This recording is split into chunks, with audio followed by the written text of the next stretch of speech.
Tadi mapel biologi itu belajar materi apa dah ya? Mutasi buatan nggak sih? Mutasi buatan tuh apa ya? Aku lupa tadi, gimana dengar soalnya. Itu pas jalur mutasi gara-gara faktor eksternal nggak sih? Bukan gara-gara genetik gitu. Ada video pembelajaran gitu nggak? Biar aku bisa lebih paham. Nih, apa dia? Biar ini. Kalau mau lebih lanjutnya, coba lihat. Pernah nggak sih kalian malas masak? Pasti larinya ke produk instan. Contohnya mie instan. Produk ini sebenarnya mengandung zat aditif dan pengawet seperti monosodium glutamat atau yang bisa kita sebut sebagai MSG sebagai penyedap rasa. Dan ada pula zat pengawet berupa TBHQ yang mencegah minyak menjadi berbau pengit. Itulah mengapa tidak baik jika dikonsumsi secara berlebihan. Karena zat kimia dapat bersifat mutagenik, yaitu bisa merusak DNA sel. Apabila tidak diperbaiki, kerusakan DNA pada bagian pertumbuhan sel dapat menyebabkan mutasi, yang pada akhirnya mengakibatkan penumpukan sel rusak dan berpotensi memicu penyakit, misalnya kanker. Waduh, mana makan 2 bungkus lagi? Ya udah sih, hidup cuma sekali. Lanjut ronde 2 dong.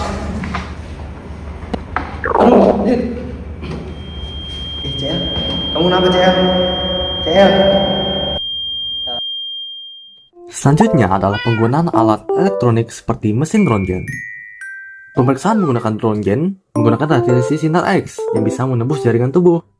Jika paparannya berlebihan, radiasi ini berisiko merusak struktur DNA dan menyebabkan mutasi gen. Jika sel gagal memperbaiki kerusakan tersebut, mutasi ini bisa memicu berbagai penyakit seperti kanker dan gangguan lainnya. Itulah sebabnya, dosis röntgen di dunia medis sangat dibatasi agar tetap aman bagi para pasien. Kamu kenapa? Apa nih? Apaan tuh? Biru-biru. Nah teman-teman, kalau misalnya ada cahaya seperti tadi yang sangat terang, artinya ada pancaran energi radiasi yang sangat tinggi. Karena apa? Karena bisa jadi karena bahan radioaktifnya ini ada kesalahan saat pengolahannya. Makanya orang awam tidak boleh mengolah namanya bahan radioaktif. Lalu, kenapa sih sebenarnya energi radiasi ini sangat berbahaya ataupun bahan radioaktif ini sangat berbahaya?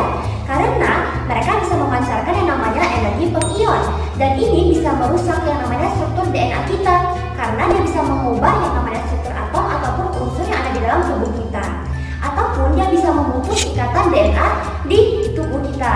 Maka dari itu, ketika ilmuwan terkena pancaran radiasi yang sangat tinggi, jarang dari mereka yang selamat.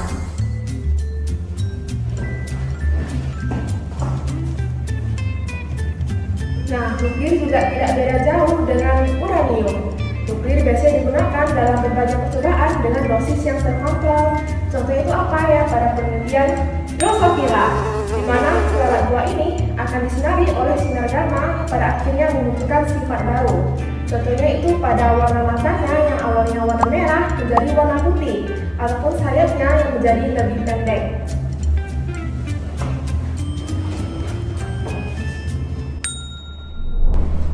Oh, gitu.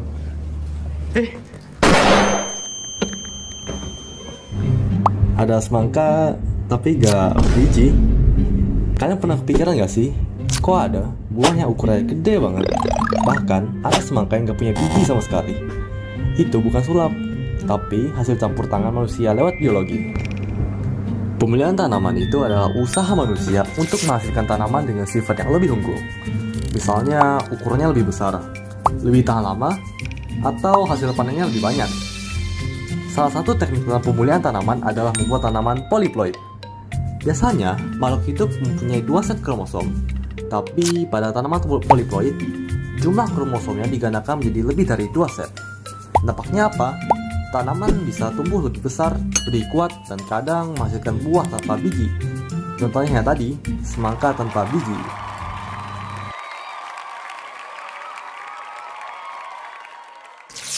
Hari-hari untuk membunuh hama seringnya kita pakai bahan kimia, kayak pestisida gitu. Tapi, kebayang nggak sih, akan ada hari di mana kita bisa mengusir hama yang sangat amat mengganggu tanpa merusak lingkungan. Nah, disinilah teknik jantan mandul menjadi solusi yang super cerdas dan ramah lingkungan melalui pendekatan bioteknologi. Pengendalian jumlah hama tanaman dengan teknik jantan mandul atau sterile insect technique (SIT) adalah metode pengendalian hayati yang bertujuan menekan populasi hama tanpa menggunakan pestisida kimia. Serangga jantan dari spesies hama dibiakkan dalam jumlah besar di laboratorium, kemudian dibuat mandul. Biasanya melalui penyinaran radiasi gamma atau sinar X tanpa menghilangkan kemampuan mereka untuk kawin. Setelah itu, jantan mandul dilepaskan ke alam dalam jumlah besar. Ketika betina liar kawin dengan jantan mandul tersebut, telur yang dihasilkan tidak akan menetas, sehingga populasi hama menurun secara bertahap dari generasi ke generasi. Teknik ini bekerja efektif karena dalam banyak spesies serangga, betina biasanya hanya kawin 1 kali dalam hidupnya. Rokok tidak hanya merusak secara fisik, tapi rokok juga berkaitan dengan mutasi gen. Sebatang rokok mampu memasukkan ribuan zat kimia yang beracun ke dalam DNA. Setiap 15 batang rokok mampu membuat satu mutasi baru. Jika menumpuk, sel bisa tumbuh tidak terkendali dan memicu kanker. Kerusakan terjadi dengan merusak DNA secara langsung, menonaktifkan gen penekan tumor dan mengubah cara kerja gen. Dampaknya bisa memengaruhi sel reproduksi dan kesehatan anak di masa depan. Narkoba juga sama berbahayanya. Zat ini memaksa otak untuk melepaskan dopamin secara berlebihan, sehingga menyebabkan euforia sesaat. Efeknya, otak akan rusak dan menyebabkan kecanduan. Dalam jangka panjang, narkoba merusak organ penting, memicu gangguan mental, serta dapat merusak DNA dan meningkatkan risiko kanker atau gangguan genetik. Kesimpulannya, rokok dan narkoba sama-sama membahayakan tubuh hingga tingkat genetik dan bisa juga membahayakan pada generasi berikutnya. Maka dari itu, jauhilah keduanya agar kesehatan masa sekarang dan masa depan tetap terjaga.